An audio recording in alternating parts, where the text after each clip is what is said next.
morning and welcome to another Paint Night at Home tutorial. This time we're doing a quick and easy little chickadee with some bright, bold, free-flowing acrylic paint. I'm working on an 8x10 canvas, but this will work on anything. I think it would look quite cute on a square canvas. I'm starting by placing a 3/4 of a circle in the upper half of my canvas.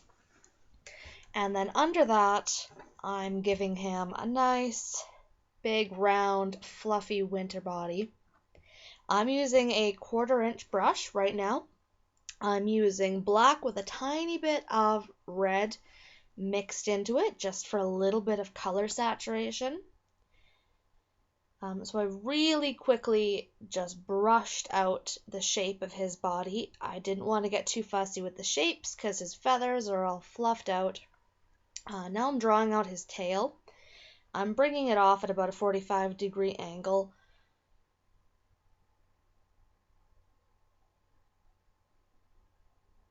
Right now, I'm not being precise with details at all. I'm just focusing on the shape of this little guy and figuring out which way he's looking, where the shadows are going to be. Chickadees have a big white chest and obviously the black wings and a big black cap on their head, so I'm just marking out this bird's markings. And once I'm happy with the line, filling it in with some more black. Now I am using a lot of paint right now because I want this thing to be coated. I want to be pushing paint around. I don't want to be working in layers. I want to be squishing the paint into itself. Now chickadee beaks are itty bitty, so I just popped a little triangle on there.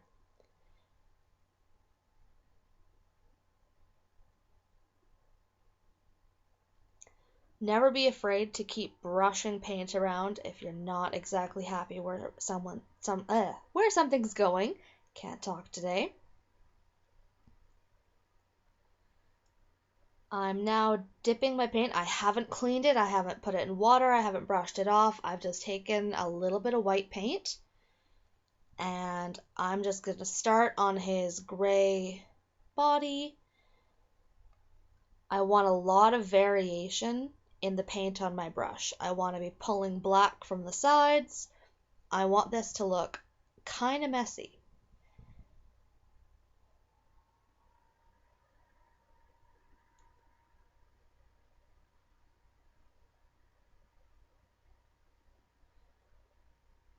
This is going to let us get a lot of interest with very simple brush strokes by having different colors of paint on one brush, by pushing different colors into other colors. This also gives me a chance to readjust my lines. I can push things around a little bit. Now, you definitely want to be thinking about how the sun is catching this little guy, where the light is bouncing off the feathers. So I've got my sunlight coming high from sort of behind where you would be if you were looking at this bird. So I'm giving it a bright highlight right in the front of his chest and on his cheek, while letting it go off into shadows a little bit under his belly and off to the side.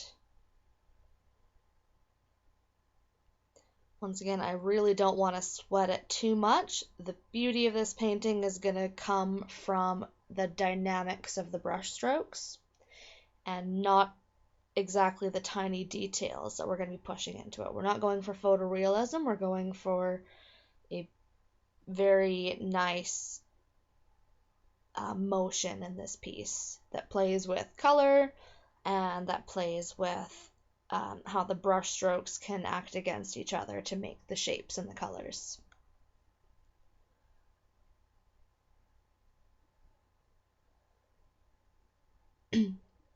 Now, I was originally going to go with some big bright mountain ash berries.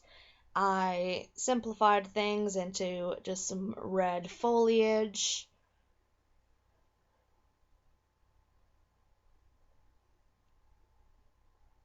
This has actually ended up looking a little bit like the crabapple tree out my window here, but I'm only actually thinking of this now while watching this back. I've just gone in with a bright red mixed in with a little bit of yellow, so it's got a bit more of an orange to it. Now you could definitely go more wintry. You could leave off the leaves altogether. You could just have a bare branch. It could be a spring piece. You could throw in some pine cones, put in some pine needles.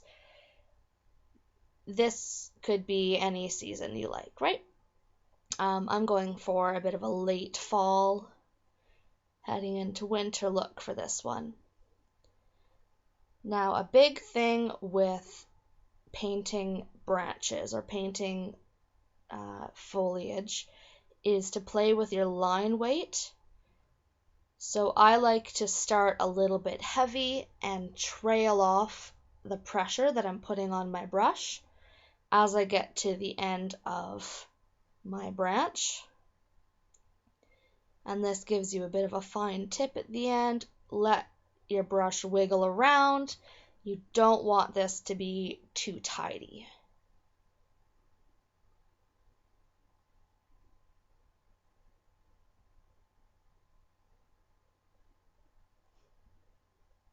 Now the red that I used on my leaves here is very translucent, so I wanted to squish on another layer of paint in there. I still haven't at any point here cleaned my brush. If you have a ton of paint on your brush, scrape it off, but otherwise leave that brush dirty, because that's going to give you a lot of interest. It's going to make a cohesive piece that's pulling colors all over the place. I am just going in with a bold yellow, just brushing it all over the background.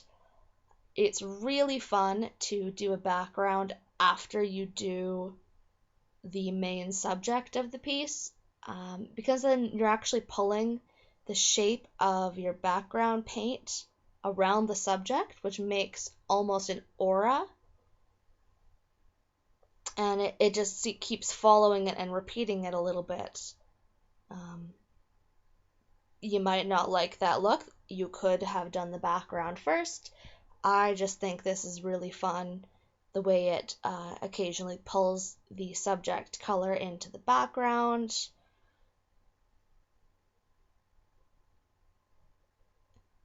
It's definitely a very impressionistic approach to painting.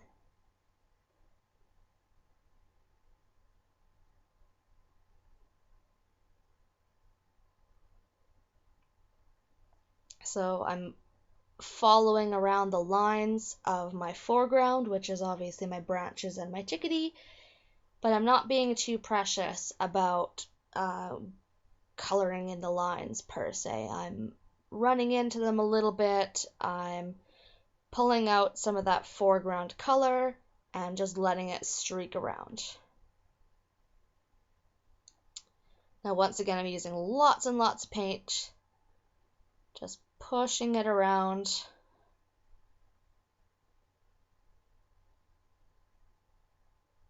Getting all those little nooks and crannies.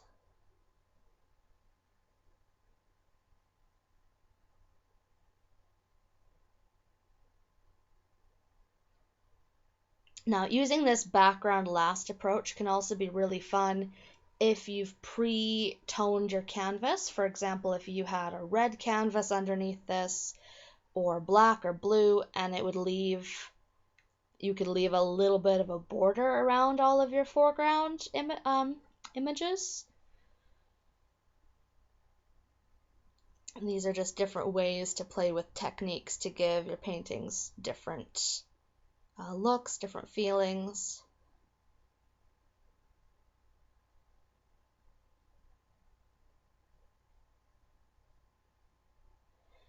If you wanted this painting to be a little less active, a little cleaner, you could wait for each area to dry before you move on. So the foreground could have dried first, and then you wouldn't be pulling those foreground colors into your background quite as much. As I said before, you could also do the background first, in which case there'd be a more of a crisp edge on your subject. It's all about what you like, what you want your painting to look like, what you think looks good on your wall.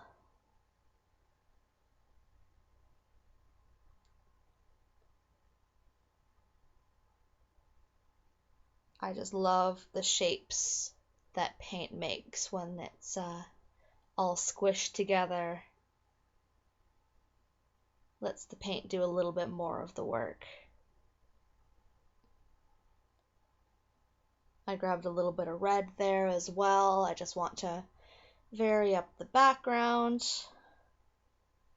warm it up a little bit.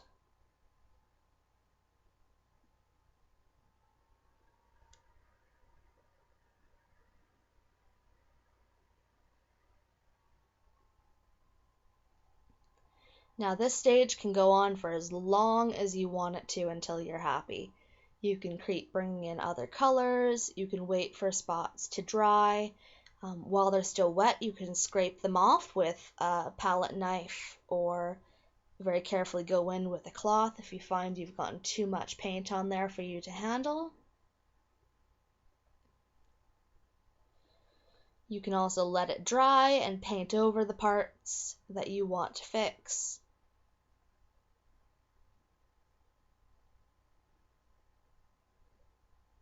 Acrylic paint is the most forgiving medium of paint out there for that exact reason. You can always paint over it, you can always fix even small areas.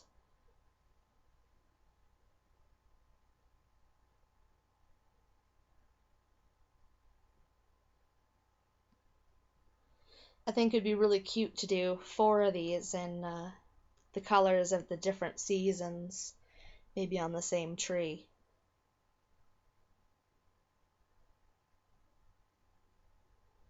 If you wanted to, you could grab some white paint on your brush here and add some snowflakes in front of him.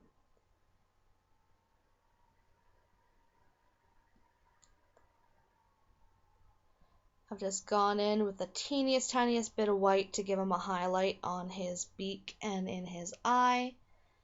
And I'm gonna brush a few highlights onto his feathers now that that part of his body is a bit dry, just to give a little more of an accent there.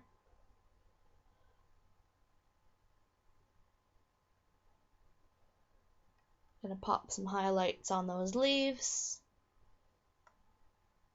just to give them a little bit more shape.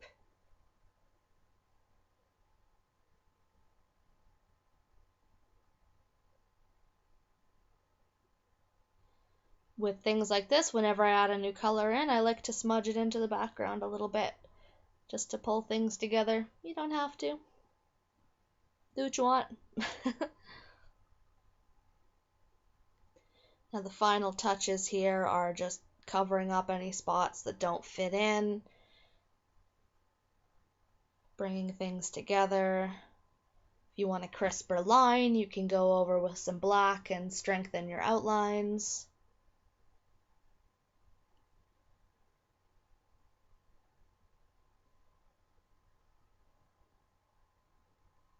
Just adding a more delicate edge to my branches here.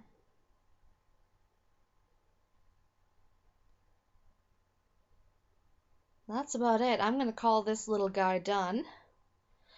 I'm going to go on and sign it and let it dry. After it dries, you can go ahead and bring in some more details now that you're not worried about squishing into the primary layer. But other than that, here you go. Little autumnal chickadee. Thanks so much for painting with me today. If you have any questions, feel free to reach out to me here or on Facebook or Instagram. Pretty easy to find me there. All right. Have a great day, guys. Thank you.